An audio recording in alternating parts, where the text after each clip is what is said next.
வீரனூர் கிராமமே அந்த ஞாயிற்றுக்கிழமை காலையில் வழக்கத்தை விடவும் கொஞ்சம் கூடுதலான சுறுசுறுப்போடு இயங்கிக் கொண்டிருந்தது.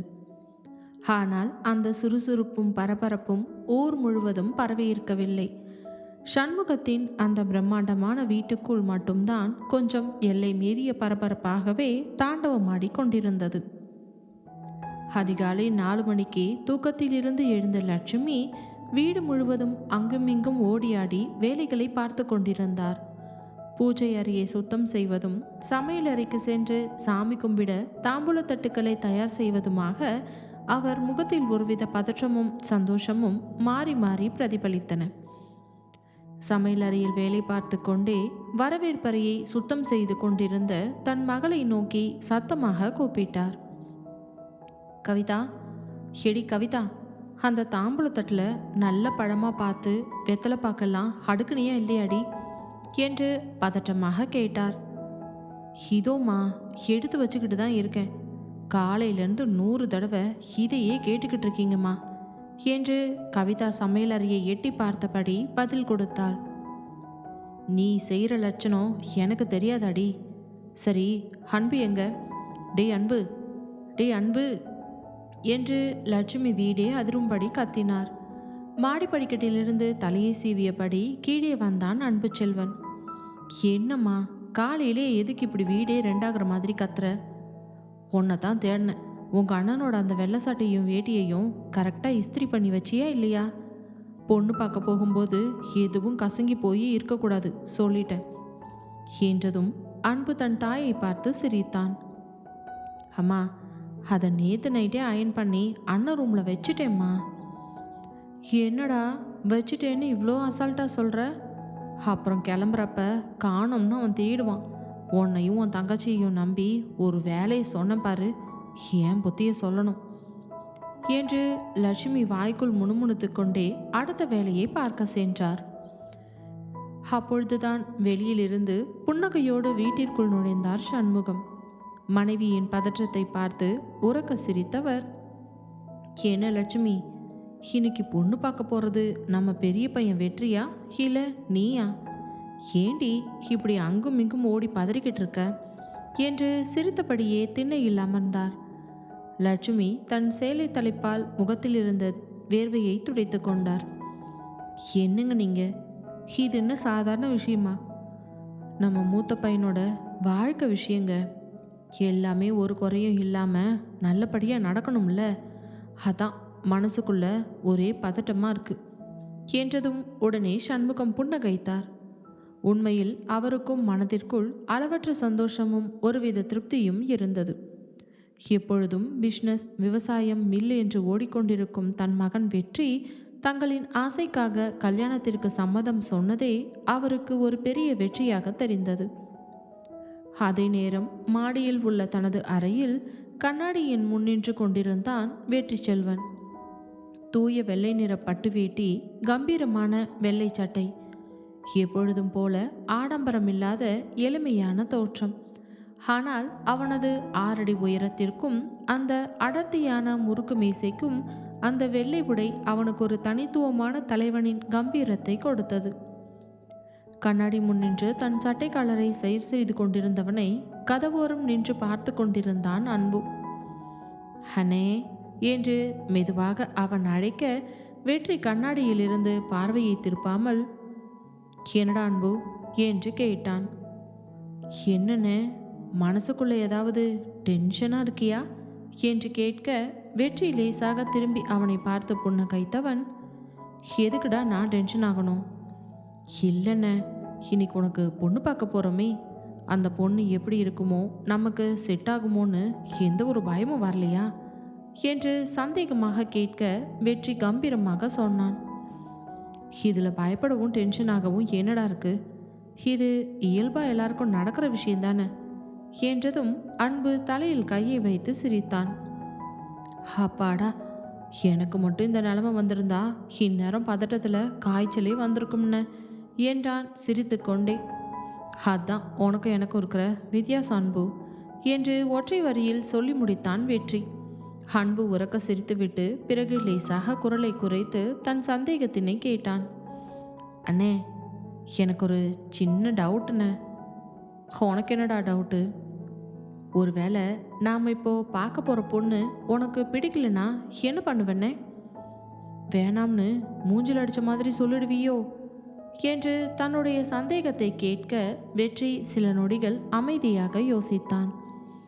அவனது கூர்மையான கண்கள் ஜன்னல் வழியே தெரிந்த வயல்வெளியை பார்த்தபடியே, அன்பு, முதல்ல நாம் பார்க்க போகிறவங்க வீடும் நம்ம வீடும் ஊரில் பெரிய மரியாதையான குடும்பம்தான். அந்த 2 குடும்பத்தோட மரியாதையும் நாம் காப்பாற்றணும். அதை விட்டு அவசரப்பட்டு மரியாதை இல்லாமல் நடந்துக்கக்கூடாது. பொண்ணு பிடிச்சிருக்கா இல்லையான்னு குடும்பத்து பெரியவங்க பேசுவாங்க. அதுக்கப்புறம் தான் நம்ம விருப்பம் என்று முதிர்ச்சியாக சொன்னான். அவன் பதிலை கேட்ட அன்பு பிரமிப்போடு தலையசைத்தவன், இதுதான் எங்கள் வெற்றி அண்ணா என்று கூறிவிட்டு சென்றான். காலை 9 மணி.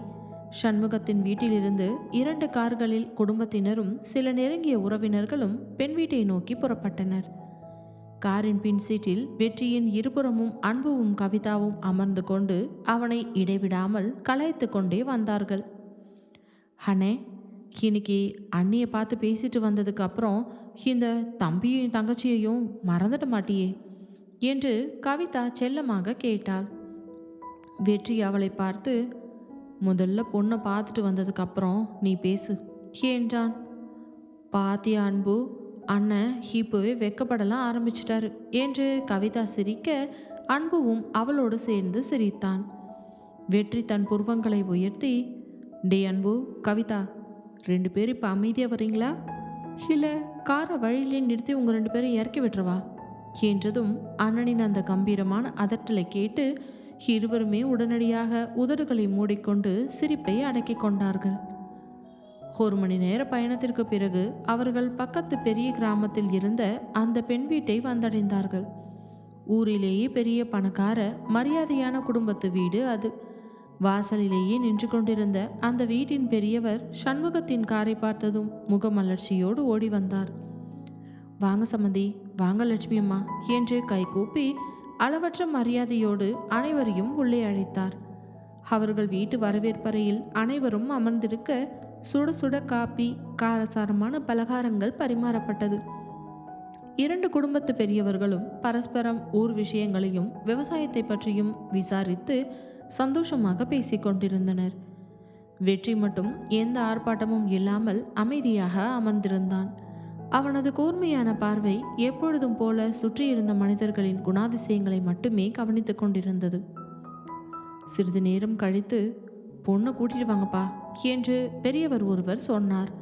அங்கிருந்த அனைவரின் பார்வையும் வீட்டின் உள்கூடுத்து வழியை நோக்கி திரும்பியது. மெல்ல தலை குனிந்தபடி நடந்து வந்தாள் அந்த பெண். நீல நிற பட்டுப்புடவையில் மிக எளிமையான ஒப்பனையோடு அடக்க ஒடுக்கமாக கையில் இனிப்பு தட்டோடு நடந்து வந்தாள். வந்து லட்சுமி மற்றும் சண்முகத்தின் கால்களில் விழுந்து ஆசிர்வாதம் வாங்கிவிட்டு அமைதியாக அமர வெற்றி அவளை ஒரே ஒரு முறை நிமிர்ந்து பார்த்தான். அவளது அமைதியான தோற்றத்தில் எந்தவித போலித்தனமும் தெரியவில்லை. அவளை பார்த்து ரசித்து உருகவும் இல்லை, அதே சமயம் வெறுக்கவும் இல்லை. வழக்கம் போல தன் உணர்ச்சிகளை காட்டாமல் அமைதியாகவே இருந்தான். ஆனால் லட்சுமிக்கும் சண்முகத்திற்கும் அந்த பெண்ணை மிகவும் பிடித்து போனது. லட்சுமியின் மனதிற்குள், நம்ம வீட்டுக்கு ஏத்த அடக்கமான பொண்ணு என்ற திருப்தி வந்தது. அப்பொழுது உறவினர் ஒருவர், பையனும் பொண்ணும் தனியாக கொஞ்சம் பேசிட்டு வரட்டுமே என்று யோசனை சொல்ல 2 குடும்பத்து பெரியவர்களும் சம்மதிக்க வெற்றியும் அந்த பெண்ணும் வீட்டின் பின்புறம் இருந்த அமைதியான மரங்கள் நிறைந்த தோட்டத்திற்கு சென்றார்கள். சில நிமிடங்கள் இருவருக்குள்ளும் பெரிய அமைதி நிலவியது. லேசான மாலையின் காற்று மட்டுமே வீசியது. இறுதியாக அந்த பெண்ணை தலை தூக்கி மெதுவான குரலில் பேச்சை ஆரம்பித்தாள்.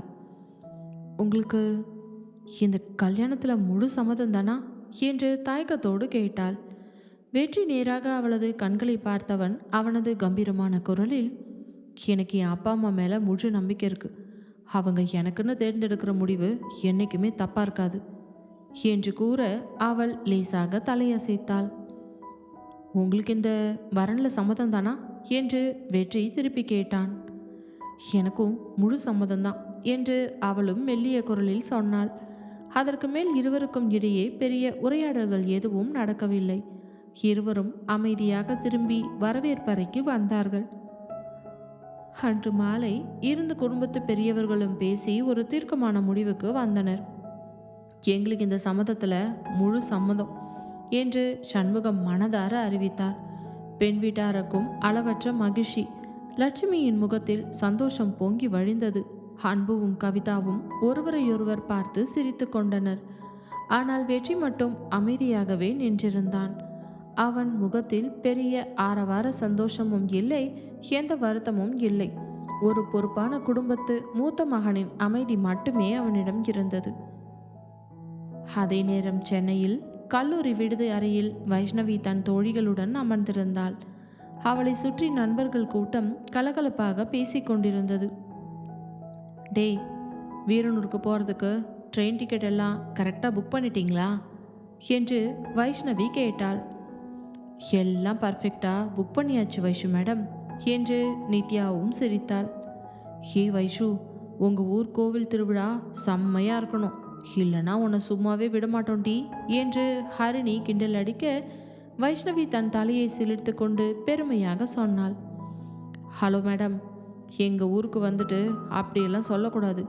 எங்கள் ஊர் திருவிழா வந்தால் 10 நாளைக்கு ஊரில் எவனுமே தூங்க மாட்டான். அவ்வளோ கொண்டாட்டமாக இருக்கும். நீங்கள் வந்து பார்த்தாதான் அது உங்களுக்கு புரியும். அவள் பேசி சிரிக்கும் ஒவ்வொரு நொடியையும் கார்த்திக் தன் கண்களால் பருகி கொண்டிருந்தான்.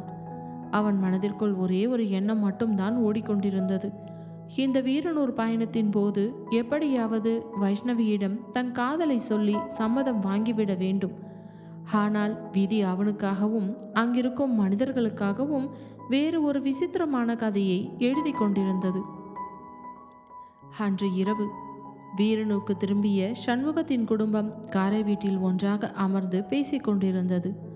அன்பு மெதுவாக வெற்றியின் அருகில் வந்து, அண்ணே, பொண்ணை பிடிச்சிருக்கா என்று சிரித்து கொண்டே கேட்டான். வெற்றி அவனை முறைத்து பார்த்து, ஒரே ஒரு நாளில் ஒரு மனுஷனை பற்றி என்னடா தெரிய போகுது, போக போக பார்ப்போம் என்றான்.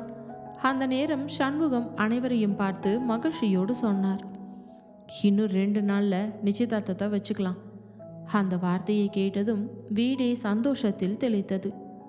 லட்சுமியின் கண்களில் ஆனந்த கண்ணீரே வந்துவிட்டது. ஆனால் பாவம், அங்கிருந்த யாருக்குமே தெரியாது அவர்கள் இப்பொழுது பேசி முடிவு செய்திருக்கும் இந்த வரணும் பந்தமும் கடைசி வரை செல்லப் போவதில்லை என்று. அதே நேரத்தில் பல 100 கிலோமீட்டர் தூரத்தில் இருந்த வைஷ்ணவி தன் நண்பர்களுடன் வீரனூருக்கு வர தீவிரமாக திட்டமிட்டு கொண்டிருந்தாள். இன்னும் 2 நாட்களில் அவள் வீரனூர் மண்ணில் காலடி எடுத்து வைக்கப் போகிறாள். அவளுக்கு தெரியாது அந்த மண் அவளது வாழ்க்கையை மட்டுமல்ல, கம்பீரமான வெற்றியின் வாழ்க்கையையும் மொத்தமாக புரட்டி போடப் போகிறது என்று. சென்னை பெருநகரம். இரவு 8 மணி. பகலின் சுட்டரிக்கும் வெயிலும் ஆரவாரமும் தணிந்து இரவின் குளிர்காற்று லேசாக வீசத் தொடங்கியிருந்தது. கல்லூரி விடுதியின் 3வது மாடியில் இருந்த தனது அறையின் பால்கனி சுவரில் கைகளை ஊன்றியபடி வெளியே இருந்த மின்விளக்குகளின் வெளிச்சத்தில் மின்னும் திசையை பார்த்து கொண்டு தனியாக நின்று கொண்டிருந்தாள் வைஷ்ணவி.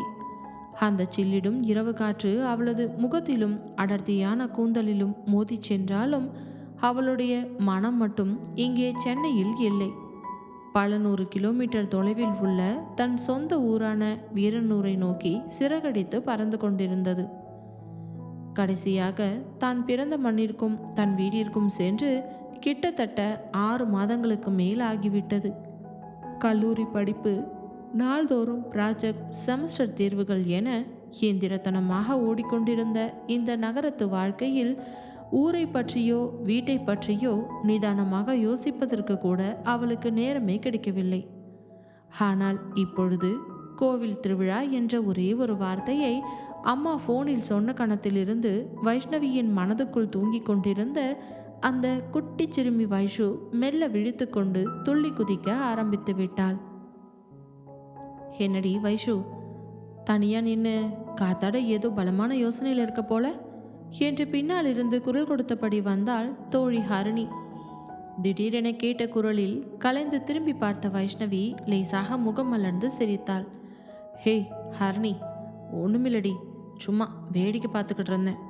ஹரிணி அவள் அருகே வந்து நின்று தோளோடு தோள் உரசியபடி, பொய் சொல்லாதடி வைஷு, உன் மூஞ்சி பார்த்தாலே தெரியுது, மனசுக்குள்ள உங்க ஊரையும் வீட்டையும் பற்றி தானே நினச்சிக்கிட்டு இருக்க, கரெக்டா என்றதும் வைஷ்ணவி லேசான புன்னகையோடு பெருமூச்சு விட்டாள். ம், ஆமாட்டி, கொஞ்சம் ஊர் ஞாபகமாக தான் இருக்கு. ஹரிணி பால்கனிக்கு வெளியே தெரிந்த நகரத்து பாதையை பார்த்தபடியே சொன்னாள். தெரியுமா வைஷு, நீ ஒவ்வொரு தடவையும் உங்கள் ஊரை பற்றியும் உங்கள் வீட்டில் இருக்கிறவங்கள பற்றியும் பேசும்போதெல்லாம் எனக்கு உன் மேலே பயங்கர பொறாமையாக இருக்கும்டி. ஏண்டி ஹரிணி, அப்படி என்ன பொறாமை உனக்கு என்று வைஷ்ணவி வியப்பாக கேட்டாள். பின்ன என்னடி, சென்னை மாதிரி சிட்டியில் இருக்கிற எங்கள் வீட்டில் எல்லாம் ஒருத்தருக்கு ஒருத்தர் பேசிப்போம், அவ்வளவுதான். ஆனால் உங்கள் வீட்டில் இருக்கிற மாதிரி ஒரு ஆழமான பாசமும் பிணைப்பும் இங்கே கிடைக்காதுடி. நீ உங்கள் அண்ணன் செழியனை பற்றியும் உங்கள் அப்பா அம்மாவை பற்றியும் பேசும்போதெல்லாம் அவங்க உன்னை தலையில் தூக்கி வச்சு கொண்டாடுற மாதிரி பெருமையாக பேசுவ. அதை பார்க்கும்பொழுதே ஆசையாக இருக்கும் என்று ஹரிணி ஏக்கத்தோடு சொன்னாள். அதை கேட்ட வைஷ்ணவியின் முகத்தில் ஒரு அலாதியான பெருமிதம் மலர்ந்தது. அது உண்மைதாண்டி ஹரிணி, எங்கள் வீட்டை பொறுத்த வரைக்கும் நான் எவ்வளோ பெரிய படிப்பு படித்து பெரிய பொண்ணாக வளர்ந்துருந்தாலும் ஊருக்கு போனால் இன்னும் சின்ன பொண்ணு மாதிரி தான் என்னை நடத்துவாங்க. அந்த பாசமும் செல்லமும் தாண்டி எனக்கு உலகத்திலேயே ரொம்ப பிடிச்ச விஷயம் என்று சொன்ன வைஷ்ணவியின் கண்களில் தன் வீட்டை பார்க்க வேண்டும் என்ற ஏக்கம் தெளிவாக தெரிந்தது. அதே நேரத்தில் வீரனூர் கிராமத்தில் ராகவனின் பெரிய வீட்டின் முன் இருந்த பிரம்மாண்டமான வேப்ப மரத்தின் கீழ் போடப்பட்டிருந்த மரக்கட்டிலில் ஊர் பெரியவர்கள் சிலர் அமர்ந்து தீவிரமாக பேசிக்கொண்டிருந்தார்கள். ஊரின் மிகப்பெரிய கோவில் திருவிழா இன்னும் 2 நாட்களில் தொடங்கவிருப்பதால் அதற்கான ஆரம்பகட்ட ஏற்பாடுகள் மற்றும் பொறுப்புகள் பற்றிய பேச்சுக்கள் தான் அங்கே காரசாரமாக போய்கொண்டிருந்தன. செழியன் தம்பி, இந்த தடவை நம்ம ஊர் கோவில் திருவிழா சாதாரணமாக இருக்கக்கூடாதுப்பா. வழக்கத்தை விடவும் தேரோட்டத்தை ரொம்ப பிரம்மாண்டமான அளவில் நடத்தணும்னு நம்ம ஊர் மக்கள் விரும்புகிறாங்க என்று பெரியவர் ஒருவர் சொன்னார். அருகில் கம்பீரமாக அமர்ந்திருந்த செழியன் தன் வேட்டியை மடித்து கட்டியபடி நிமிர்ந்து நின்றிருந்தான். கண்டிப்பாங்க ஐயா, நீங்கள் கவலையே படாதீங்க. இந்த தடவை கோயில் திருவிழாவில் எந்த ஒரு சின்ன குறையும் வராத அளவுக்கு எல்லா வேலையையும் நானே முன்னாடி நின்று கவனிச்சுக்கிறேன். நம்ம ஊரில் இருக்கிறவங்க மட்டும் இல்லாமல் வெளியூர்லேருந்து வர்ற சொந்த பந்தங்கள் கூட இந்த திருவிழாவை பார்த்து அசந்து போகணும் என்று செழியன் உறுதியான குரலில் சொன்னான். அவன் பேசிய தோரணையும் பொறுப்பான வார்த்தைகளையும் பார்த்த ஊர் பெரியவர்கள் மனதார திருப்தியடைந்து தலையசைத்தார்கள். வயது குறைவாக இருந்தாலும் செழியனுக்கு அந்த வீரனூர் கிராமத்தில் அத்தனை மரியாதையும் செல்வாக்கும் இருந்தது. அதற்கு காரணம் அவனது கம்பீரமான பேச்சும் யாரையும் மதிக்க தெரிந்த நல்ல பண்பும் தான். ஊருக்கு ஒரு கஷ்டம் என்றால் முதல் ஆளாக வந்து நிற்பான். அதிலும் தன் தங்கைகள் வைஷ்ணவி மற்றும் கீர்த்தி என்று வந்துவிட்டால் அவர்களுக்காக உயிரையே கொடுக்க தயங்காத பாசக்கார அண்ணன். சரிப்பா செழியன், நம்ம வைஷு பாப்பா எப்போ சென்னையிலேருந்து ஊருக்கு வருதா என்று பெரியவர் ஒருவர் வாஞ்சையோடு கேட்டார். அந்த கேள்வியை கேட்ட அடுத்த கணமே செழியனின் கம்பீரமான முகத்தில் ஒரு அழகான புன்னகை மலர்ந்தது. இன்னும் 2 நாளில் வந்துடுவா பெரியவரே. இந்த தடவை அவ கூட படிக்கிற அவளோட சென்னை ஃப்ரெண்ட்ஸ் எல்லாரையும் ஊர் திருவிழாவை பார்க்க கூட்டிகிட்டு வராலாம் என்று செழியன் பெருமையோடு சொன்னான். அப்படியாப்பா, ரொம்ப சந்தோஷம். சிட்டி பசங்க எல்லாம் நம்ம ஊருக்கு வந்தால் வீடே இன்னும் கலகலப்பா திருவிழா மாதிரி மாறிடுமே என்று பெரியவர்கள் சிரித்து பேசினார்கள். அதே நேரம் வீட்டின் உள்கூடத்திற்குள் கடைக்குட்டி தங்கை கீர்த்தி கட்டிலில் தலைகீழாக படுத்துக்கொண்டு தன் மொபைல் ஃபோனில் ரீல்ஸை பார்த்து கொண்டிருந்தாள். அப்பொழுது அங்கே வந்த அம்மா மீனாட்சி அவளது தோளில் லேசாக தட்டினார். கீர்த்தி, ஏடி கீர்த்தி. என்னம்மா, வேலையாக இருக்கேன்ல, எதுக்கு கூப்பிடுற என்று ஃபோனில் இருந்து கண்ணை எடுக்காமலேயே கேட்டாள் கீர்த்தி. உன் அக்கா வைஷுவுக்கு ஃபோன் பண்ணியாடி? கீர்த்தி ஃபோனை ஒரு ஓரமாக வைத்துவிட்டு சலித்து கொண்டாள். ஐயோ அம்மா, காலையிலேருந்து அவளுக்கு 10 தடவை ஃபோன் பண்ணி பேசிட்டீங்க. இன்னும் என்னம்மா பேச போறீங்க அவகிட்ட?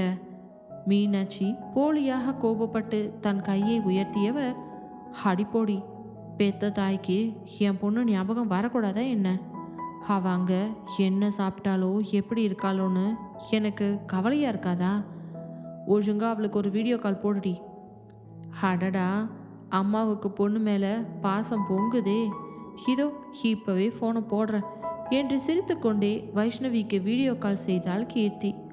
மறுமுனையில் ஃபோன் ரிங் ஆகி அடுத்த சில நொடிகளில் திரையில் வைஷ்ணவியின் அழகான முகம் பிரகாசமாக தோன்றியது. ஹாய் கீர்த்தி குட்டி, என்னடி இந்த நேரத்தில் வீடியோ கால் பண்ணியிருக்க என்று வைஷ்ணவி கேட்டதும், ஹாய் வைஷு அக்கா, நான் ஒன்றும் ஃபோன் பண்ணலக்கா. இதோ உன் அம்மா உன்னை தேடி தேடி என் உயிரை வாங்குறாங்க என்று ஃபோனை அவங்கக்கிட்டேயே கொடுக்குறேன், பேசு என்று சொல்லிவிட்டு ஃபோனை மீனாட்சியிடம் கொடுத்தாள் கீர்த்தி. திரையில் தன் செல்ல மகளை பார்த்ததும் மீனாட்சியின் முகத்தில் தாய்மையின் ஆனந்தம் பொங்கியது. வைஷுமா, எப்படி இருக்க? ராத்திரி சாப்பாடு சாப்பிட்டியா இல்லையாடி என்று வழக்கம் போல தாய்மையின் பரிவோடு கேட்டார். அதை கேட்ட வைஷ்ணவி ஃபோனில் உறக்க சிரித்தாள். அம்மா, மறுபடியும் அதே சாப்பாட்டு கேள்வியா? நான் நல்லா சாப்பிட்டு ரொம்ப நல்லா இருக்கேம்மா. நீ என்னதான் சொன்னாலும் நேரில் பார்க்காம எனக்கு நிம்மதி வராதுடி வைஷு. வீடியோவில் பார்க்கும்போது உடம்பெல்லாம் கொஞ்சம் இழைச்சி போன மாதிரி தெரியுதுடி. ஒழுங்காக சாப்பிட்டு உடம்பு பார்த்துக்கோ, சரியா என்று மீனாட்சி அக்கறையோடு அறிவுறுத்தினார். அம்மாவின் அந்த எல்லையற்ற அன்பையும் அக்கறையையும் கேட்ட வைஷ்ணவியின் மனது நெகிழ்ந்து போனது. தான் எங்கே இருந்தாலும் எவ்வளவு பெரிய ஆளாக வளர்ந்திருந்தாலும் தன் அம்மாவுக்கு தான் இன்னும் அதே சின்ன குழந்தைதான் என்பதை நினைத்து பெருமைப்பட்டு கொண்டாள். அப்பொழுது கீர்த்தி ஃபோனை மீண்டும் தன் கைக்கு பற்றியவள், அக்கா, அம்மா பேசுனதெல்லாம் போதும், இப்போ நான் பேசுகிறேன், சொல்லுடி குட்டி பிசாசே என்று வைஷ்ணவி சிரிக்க, நீ சென்னையிலேருந்து ஊருக்கு வரும்போது எனக்கு என்ன வாங்கிட்டு வரப்போற, அதை முதல்ல சொல்லு. ஏண்டி, அக்கா ஊருக்கு வர்றதே உனக்கு சந்தோஷம் இல்லையா? பொருள் தான் உனக்கு முக்கியமா என்ன என்று கீர்த்தி குறும்பாக சிரித்தவள், பின்ன என்னக்கா நீ 6 மாதமாக ஊருக்கு வராமல் சென்னையிலேயே ஜாலியாக சுற்றிட்டு இருந்ததுக்கு அபராதம் விதிக்க வேண்டாமா? அதான் எனக்கு gift வேணும் என்றதும் வைஷ்ணவி உறக்க சிரித்தாள். சரிடி மேடம், உனக்கு என்னென்ன வேணும்னு வாட்ஸ்அப்பில் ஒரு பெரிய லிஸ்ட்டாக அனுப்பு, எல்லாத்தையும் வாங்கிட்டு வரேன். அதான் என் செல்ல அக்கா என்று கீர்த்தி கொஞ்சினாள். வாசலில் நின்று இவற்றையெல்லாம் பார்த்து கொண்டிருந்த அண்ணன் செழியனும் தங்கைகளின் பாசத்தை கண்டு மனதார சிரித்தான். மறுநாள் மதியம் சென்னையில் கல்லூரி வகுப்புகள் முடிந்ததும் வழக்க போல கேன்டீனில் அந்த நண்பர்கள் கேங் ஒன்று கூடியிருந்தது. அனைவரின் மத்தியிலும் ஒரே பேச்சை தவிர வேறு எதுவுமே ஓடவில்லை. அது வீரனூர் கிராமத்து பயணம் மற்றும் கோவில் திருவிழா பற்றித்தான். டே ராகுல், ட்ரெயின் டிக்கெட் எல்லாம் கரெக்டாக கன்ஃபார்ம் ஆயிடுச்சாடா? எதுவும் வெயிட்டிங் லிஸ்ட்ல இல்லையே என்று வைஷ்ணவி உறுதிப்படுத்திக் கொள்வதற்காக கேட்டாள். ராகுல் தன் ஃபோனை எடுத்து காட்டி பெருமையாக சொன்னான். ஹலோ வைஷு மேடம், நாங்கள்லாம் யாரு? எல்லா டிக்கெட்டும் கன்ஃபார்ம் ஆயிடுச்சு. வழியில் எதுவும் பிரச்சனை வந்துடக்கூடாதுன்னு நானே 2 தடவை செக் பண்ணிட்டேன் என்றான் சிரித்து கொண்டே. டே ராகுல், நீ ரொம்ப தான் ஓவராக பில்டப் பண்ணி பண்ணுறடா, அதான் கொஞ்சம் டவுட்டாக இருக்கு என்று நித்யா கிண்டல் அடித்தாள். நான் மட்டும் இல்லடி நித்யா, இங்கே இருக்கிற நம்ம எல்லாருக்குமே அந்த கிராமத்து திருவிழாவை பார்க்குற எக்ஸைட்மெண்ட்டில் தான் இருக்கும் என்றான் அரவிந்தும். உண்மையிலேயே அந்த நண்பர்கள் அனைவருக்கும் முதல் முறையாக ஒரு கிராமத்து திருவிழாவை நேரில் பார்க்க போகிறோம் என்ற ஆர்வம் மிக அதிகமாகவே இருந்தது. ஆனால் அந்த கூட்டத்தில் இருந்த ஒருவனுக்கு மட்டும் ஆர்வத்தை விடவும் வேறு ஒரு அழுத்தமான காரணம் இருந்தது. அவன்தான் கார்த்திக். வைஷ்ணவியோடு தொடர்ந்து சில நாட்கள் அவளது சொந்த ஊரில் அவளது அருகிலேயே இருக்க போகிறோம் என்ற எண்ணமே அவனுக்குள் அளவற்ற மகிழ்ச்சியை கொடுத்திருந்தது. கார்த்திக் என்று வைஷ்ணவி அவன் பெயரை சொல்லி அழைத்தாள். கார்த்திக் தன் யோசனையிலிருந்து கலைந்து, சொல்லு வைஷு என்றான். என்னடா கார்த்திக், எல்லாரும் எவ்வளோ ஜாலியாக பேசிக்கிட்டு இருக்கோம், நீ மட்டும் ஏன் இவ்வளோ அமைதியாக உட்காந்து யோசிச்சுக்கிட்டே இருக்க என்று வைஷ்ணவி சந்தேகமாக கேட்டாள். கார்த்திக்கும் சமாளிப்பாக சிரித்தவன், ஏய் அதெல்லாம் ஒன்றுமில்லடி வைஷு, சும்மா நம்ம ஊர் பயணத்தை பற்றி தான் யோசிச்சுக்கிட்டு இருந்தேன். ஆனால் அவன் மனதுக்குள் ஒரு பெரிய போராட்டமே நடந்து கொண்டிருந்தது. இந்த வீரனூர் பயணத்தில் அமைதியான அந்த கிராமத்து சூழலில் வைஷு கிட்ட என் மனசில் இருக்கிற காதலை சொல்லிடலாமா, இல்லை அவசரப்படாமல் இன்னும் கொஞ்ச நாள் காத்திருக்கலாமா என்று அவனுக்குள் கேள்விகள் மோதின. ஒருவேளை தான் காதலை சொல்லும்போது வைஷ்ணவி அதை ஏற்றுக்கொள்ளாமல் மறுத்துவிட்டால் அதற்கு பிறகு இப்பொழுது இருக்கும் இந்த அழகான நட்பும் கூட உடைந்து போய் விடுமோ என்ற பயம் அவனை தடுத்தது. அதனால்தான் அவன் தன் உணர்ச்சிகளை வெளியே காட்டாமல் மிகவும் அமைதியாகவே இருந்தான். அன்று இரவு வீரனூர் கிராமத்தில் கோவில் திருவிழாவுக்கான ஏற்பாடுகள் மிக வேகமாக நடைபெற்று வந்தன.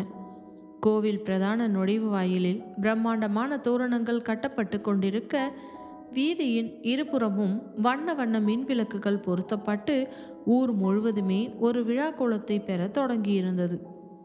கோவில் வாசலில் நின்று கொண்டு அந்த மின்விளக்கு அலங்காரங்களையே அமைதியாக பார்த்து கொண்டிருந்தான் வெற்றிவேல். அப்பொழுது அவன் அருகில் வந்து நின்ற அன்புவோ, அண்ணே, என்னடா அன்பு, இந்த தடவை நம்ம ஊர் கோவில் திருவிழா செம்ம கிராண்டா பிரம்மாண்டமாக இருக்கும் போல இருக்குதுண்ணே என்றான். வெற்றி லேசாக தலையை அசைத்தவன், ஆமாண்டா, இந்த தடவை பக்கத்து ஊர்ல இருந்தெல்லாம் நிறைய சொந்த பந்தங்கள் வரப்போகிறாங்க. ஏற்பாடுகள் எல்லாம் சரியாக இருக்கணும். வெற்றியின் பார்வை கம்பீரமாக கோவில் கோபுரத்தின் மீது நிலைத்திருந்தது. அவன் தன் விவசாயத்தை எந்த அளவிற்கு ஒரு தெய்வமாக மதித்து வணங்குகிறானோ அதே அளவிற்கு தன் ஊரின் கலாச்சாரத்தையும் மரபுகளையும் பெரியவர்களையும் மதிப்பவன். அந்த நேரத்தில் தூரத்தில் இருந்த சண்முகத்தின் குரல் கேட்டது.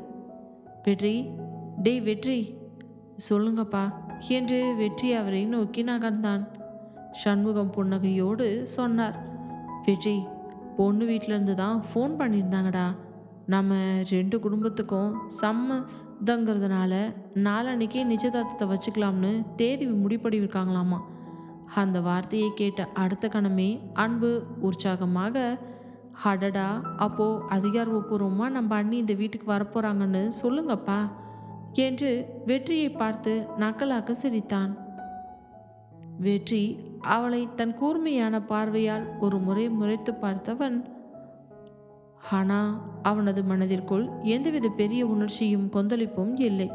ஏனென்றால் அவன் இன்னும் வரப்போகும் தன் திருமண வாழ்க்கையை பற்றியோ அந்த பெண்ணால் பற்றியோ ஆழமாக யோசிக்கவே ஆரம்பித்திருக்கவில்லை.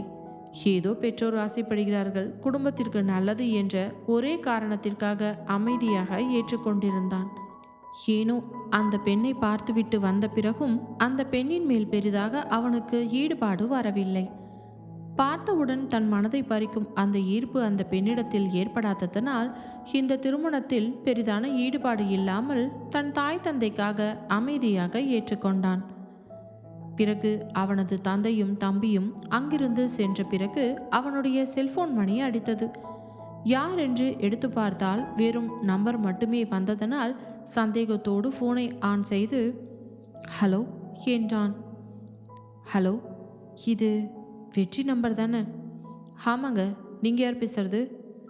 நான் பிரியா பேசுகிறேன். பிரியாவா? யாரு என்று அவன் கேட்டதும் அவளிடம் ஒரு நிமிடம் அமைதி. பிறகு, நேற்று வந்து பொண்ணு பார்த்துட்டு போனீங்கல்ல, அந்த பிரியா என்றதும் அவனுக்கு ஒரு நிமிடம் ஒன்றுமே புரியவில்லை. என் நம்பர் எப்படி இந்த பொண்ணுக்கு கிடச்சிருக்கும் என்று யோசித்தவன், சரி சொல்லுங்க, ஏன்னா இந்த நேரத்தில் கால் பண்ணியிருக்கீங்க? ஏன், நான் உங்ககிட்ட பேசக்கூடாதா? அப்படியெல்லாம் இல்லை. ஏதாவது முக்கியமான விஷயமா? அப்படிலாம் இல்லை, நம்ம 2 பேரும் கல்யாணம் பண்ணிக்க போகிறோம் இல்லைங்களா, அதான் ஒருத்தர் பேசி புரிஞ்சுக்கிட்டா ஃப்யூச்சரில் கொஞ்சம் ஈஸியாக இருக்குமில்ல, அதான் என்று இழுக்க. ஓகே தான், பட் இன்னும் நமக்குள்ளே நிச்சயதார்த்தம் கூட நடக்கலையே, அதுக்குள்ளே நம்ம 2 பேருக்குள்ளே இந்த ஃபோன் கான்வர்சேஷன் அவசியமா என்ன என்று வெற்றி கேட்டதும் அங்கே அவளது முகம் ஒரு நொடி வாடிவிட்டது. சிறிது நேரம் அமைதியாக இருந்தவள், இப்போ நான் ஃபோன் பண்ணுறதுனால உங்களுக்கு ஏதாவது ப்ராப்ளமா? நான் வேணா ஃபோனை வச்சிருவா? நான் அப்படி சொல்லலை, இருந்தாலும் நிச்சயதார்த்தம் முடிஞ்சதுக்கு அப்புறமோ இல்லை கல்யாணத்துக்கு அப்புறமோ கூட பேசிக்கலாமே, அதுக்கு முன்னாடி ஃபோனில் பேசுறதெல்லாம் எனக்கு என்னவோ சரியாக தோணலை என்றான். இல்லை வெற்றி, அதாவது என்னை பற்றி உங்களுக்கும் உங்களை பற்றி எனக்கும் தெரிஞ்சுக்கணும்னு சொல்லி கொஞ்சம் ஆசையாக இருந்துச்சு. அதான் கால் பண்ணிட்டேன். சரி, சொல்லுங்கள். என்னை பற்றி உங்களுக்கு என்ன தெரியணும்? ஆல்ரெடி எங்கள் வீட்டில் என்னை பற்றி எல்லாமே சொல்லியிருப்பாங்களே. சரி, ஓகே. நான் BSc agriculture and MBA agri business management படிச்சிருக்கேன் என்றதும் அவளோ, அப்படியா, சூப்பருங்க. நான் என்ன படிச்சிருக்கேன்னு கேட்க மாட்டீங்களா என்றதும் அவன் அமைதியாக இருக்க, சரி நானே சொல்கிறேன். நான் பிகாம் முடிச்சிருக்கேன். எனக்கு சிஏ படிக்கணும்னு ரொம்ப ஆசை. பட் வீட்டில் இதுக்கு மேலே படிக்க வைக்க மாட்டேன்னு சொல்லிட்டாங்க. அதான் இந்த கல்யாண ஏற்பாடு. ஆனால் அதுவும் ஒரு விதத்தில் நல்லது தான்னு இப்போ தோணுது. உங்களை மாதிரி ஒரு ஹஸ்பண்ட் கிடைக்க நான் கொடுத்து வச்சிருக்கணும்னு எல்லாரும் பேசுகிறாங்க. அதையெல்லாம் கேட்கும்போது எனக்கும் இதுக்கு மேலே படிக்கணும்னு எந்த ஆசையுமே இல்லை. எப்போ நம்ம கல்யாண டேட் ஃபிக்ஸ் பண்ணுவாங்கன்னு ரொம்ப ஆர்வமாக வெயிட் பண்ணிக்கிட்டு இருக்கீங்க என்று உற்சாகமாக கூற, சரி எனக்கு ஒரு முக்கியமான வேலை இருக்குது, இப்போ நான் ஃபோனை வைக்கிறேன் என்றவன் அவளிடம் எந்த பதிலையும் எதிர்பார்க்காமல் சற்றென்று இணைப்பை துண்டித்து விட்டான். அவளுக்கு அது ஏதோ ஒரு மாதிரி இன்சல்ட்டிங்காக இருக்க, என்ன இந்த மனுஷன் பேசிக்கிட்டு இருக்கும்போதே ஃபோனை கட் பண்ணுறாரு. நான் என்ன படிச்சிருக்கேன்னு கேட்கல. அட்லீஸ்ட் நான் சொன்னதுக்காகவாது ஏதாவது சொல்லியிருக்கணும் இல்லை. ஆனால் அதுக்கும் எதுவுமே சொல்லலை. கல்யாணத்தை பற்றி எந்தவித எக்ஸைட்மெண்ட்டுமே இல்லாமல் இருக்கிறாரே. இவர் என்கிட்ட பேசும்போது ஒரு இன்ட்ரெஸ்டோடு பேசின மாதிரியும் தெரியல. ஒருவேளை இவருக்கு இந்த கல்யாணத்தில் விருப்பம் இல்லையோ, கட்டாயத்தின் பேரில் தான் என்னை கல்யாணம் பண்ண போகிறாரா என்று அவளுடைய அந்த குட்டி மூளை பயங்கரமாக யோசித்து கொண்டிருந்தது. ஆனால் இங்கு ஃபோனை வைத்தவனோ, எல்லாத்தையும் கல்யாணத்துக்கு முன்னாடி பேசிட்டா, கல்யாணத்துக்கு அப்புறம் பேசுறதுக்கு என்ன இருக்குமோ தெரியல என்று புலம்பியபடியே அங்கிருந்து வீட்டிற்கு கிளம்பி சென்று விட்டான். பாவம், அவனுக்கு தெரியாது விதி அவனுக்காக வேறு ஒரு விசித்திரமான பாதையை தயார் செய்து கொண்டிருக்கிறது என்று. அதே நேரத்தில் சென்னையில் இருந்த வைஷ்ணவி தன் பயண பைகளில் துணிகளையும் தன் வீட்டில் இருக்கும் அனைவருக்காகவும் அவள் பார்த்து பார்த்து வாங்கிய அத்தனை பொருட்களையும் வரிசையாக அடுக்கி வைத்து கொண்டிருந்தாள். ஏனென்றால் நாளை இரவு அவள் வீரநூல் மண்ணிற்குள் தன் காலடியை எடுத்து வைக்கப் போகிறாள். அங்கே அவளுக்காக காத்திருப்பது வெறும் கோவில் திருவிழா மட்டுமல்ல, அவளது வாழ்க்கையையே தலைகீழாக புரட்டி போட போகும் ஒரு மறக்க முடியாத சந்திப்பும் கூட.